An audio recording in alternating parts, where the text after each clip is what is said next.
Salve galera, tudo certo com vocês?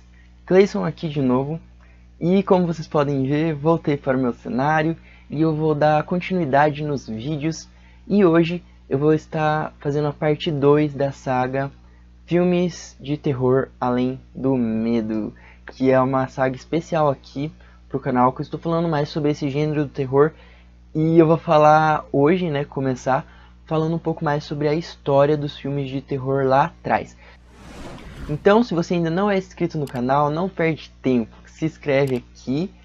E se você tiver interesse também, eu vou estar deixando linkado aqui a parte 1 desse vídeo, tá? Que eu falei um pouco mais sobre o gênero do terror.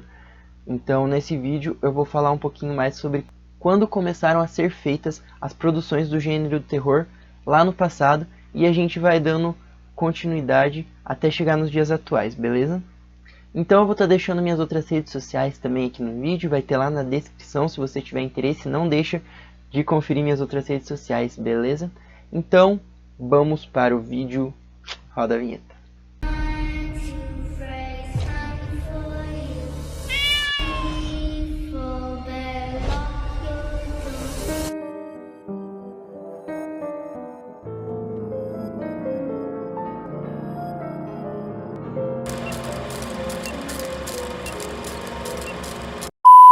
Então, apesar de carregar toda essa manifestação de medo em sua audiência, as diferenças narrativas são incontestáveis, não é para menos. Com mais de 100 anos de produções desse gênero do terror, essas produções já passaram por diversas mudanças e transformações.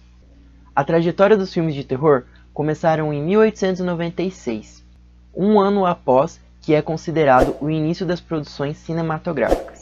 Conhecido como o primeiro filme de terror do mundo, O Castelo do Demônio, ou em francês originalmente Le Manoir du Diable, desculpa gente, não falo francês, de 1896, do grande Georges Méliès, surgiu com apenas 2 minutos de durações e é um manifesto Mefistófeles e os temores da virada do milênio.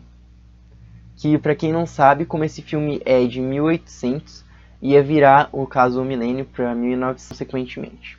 E esse filme conseguiu seu lugar na história.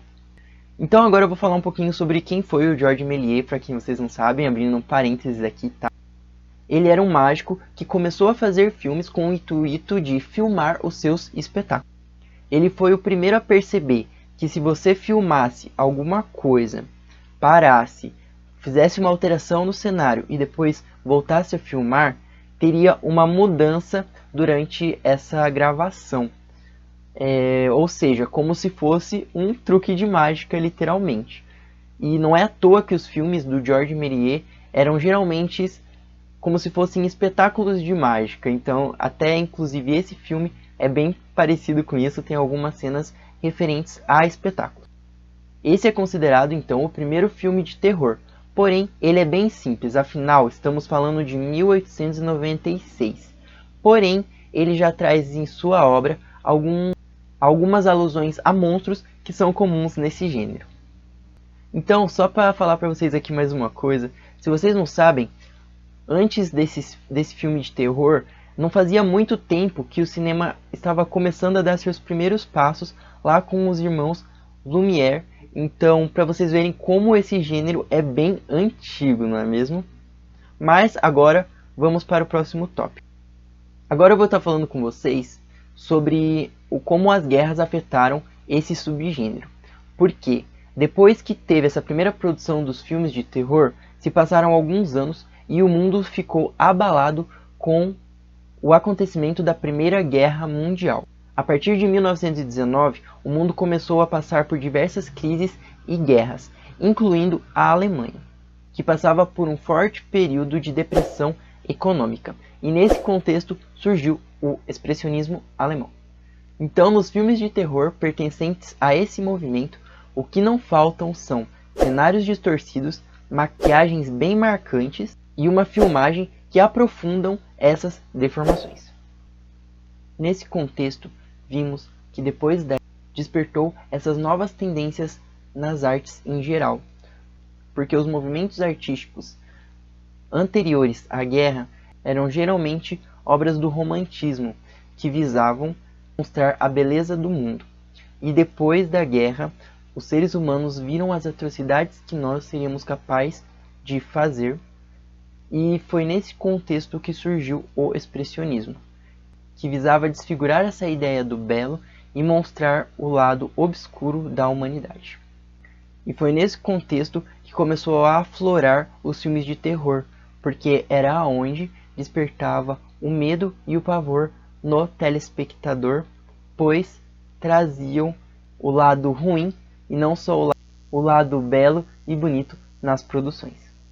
Então agora algumas obras do expressionismo alemão que eu posso estar citando aqui para vocês é O Gabinete do Dr. Caligari, de 1919, que apresentava uma realidade repleta de sonambulismos e loucura por seus personagens, carregando assim a trama e já deixando o telespectador apavorado. Nosferatu, de 1922, que já vinha carregado com uma fotografia gótica e um personagem assombroso com garras longas e orelhas pontudas.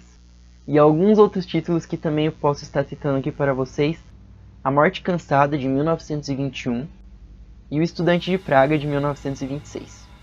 E já que a gente falou aqui de Nosferatu, vocês sabiam que Nosferatu é uma adaptação do livro Drácula, de Bram Stoker, só que eles mudaram o nome por conta dos direitos autorais. E muitos filmes mergulharam de cabeça nos clássicos da literatura gótica, como é o caso Drácula e Frankenstein, de 1931. E esses filmes se passaram durante a Grande Depressão, que levaram o telespectador a lugares longínquos e repleto de monstros, um terror diferente da realidade da época. E, dando continuidade aqui, como se não bastasse, anos depois teve a Segunda Guerra Mundial. E ela, como assim as que a antecederam, também influenciaram na sétima arte. Então, com a ida dos homens para a Segunda Guerra, o empoderamento feminino começaram a ser demonstrados no cinema também. E foi aí que as vilãs chegaram ao imaginário do terror, com o papel da mulher na sociedade substituindo os homens, que afinal tinham que ir para a guerra. E alguns desses filmes que embarcaram nessa onda: Pérfida, de 1941, O Pacto de Sangue e A Meia Luz, de 1944. E essa guerra marcou para sempre a sociedade, e não é à toa. Além dos horrores da guerra, o uso de armas nucleares começou aí, e vimos seus efeitos devastadores nas cidades de Hiroshima e Nagasaki. Neste contexto, com filmes com monstros gigantes que devastavam as cidades, emergiram nas telonas, como é o caso de Godzilla, de 1954. E outros monstros também que foram inspirados aí foram os zumbis, como é o caso de A Noite dos Mortos-Vivos, de 1968. E agora, já que estamos aqui, vamos embarcar na década de 60. E eu vou falar para vocês um clássico da década de 60 que marcou época, que foi Psicose ou Psico, do Alfred Hitchcock. Inclusive eu tenho um vídeo aqui no canal comparando a série Bates Motel com o filme Psicose. E se você tiver interesse de ver, eu recomendo muito você ir lá. Eu vou estar deixando linkado aqui em cima para você, se tiver interesse, ir lá dar uma olhadinha nesse vídeo, beleza? Então, para dar uma resumida aqui na história, basicamente ele vai tratar essa questão da família Bates, do Norman, e da Norma Bates, que é a mãe dele, que no caso seriam a mesma pessoa, e assassinatos que acontecem ali nesse hotel da família Bates. Então dá uma olhadinha lá no vídeo, se você tiver interesse eu vou deixar aqui embaixo também. E esta obra-prima do Alfred Hitchcock quebrou paradigmas. O mestre do suspense matou a protagonista no meio do filme, inacreditável, naquela cena icônica do filme. O resultado de manter a audiência completamente intrigada e perdida é marca registrada desse diretor. E o impacto desse filme, do suspense, não se limitou apenas às telas. O diretor fez questão de evitar que que qualquer informação sobre a trama vazasse para a imprensa antes da estreia do filme. Para isso, ele comprou os direitos do livro que inspirou o filme, assim como todas as cópias disponíveis no mercado, para que isso ficasse em sigilo. E não é que o mistério valeu a pena, apesar de ter gasto $800 mil durante toda essa produção e compra desses materiais para não revelar o filme, ele teve um faturamento de $50 milhões ao redor do mundo. E na década de 60 também, as cores ganharam as telinhas. E não é que o vermelho, que é a cor do sangue, e algumas vísceras começaram a dar o ar da graça nesse gênero? Banquete de Sangue, de 1963, é conhecido, por exemplo, como um marco do gore. Subgênero do terror que conta com muita violência e cenas de restos mortais, assim como muito sangue durante sua exibição. Então eu já falei sobre os subgêneros do terror no primeiro vídeo. Se você tiver curiosidade, vai lá dar uma olhada que tá muito bom. E esse vídeo vai ficando por aqui. No próximo vídeo eu vou estar falando com vocês sobre a década de 70 e 80, que foi o grande ápice dos filmes de terror, com personagens marcantes e com grandes clássicos desse gênero. Então, muito obrigado para quem ficou até aqui. Não esquece de deixar o like antes de sair do vídeo e acompanhar meus outros vídeos do canal, que me ajuda bastante também. Muito obrigado e até o próximo vídeo. Tchau!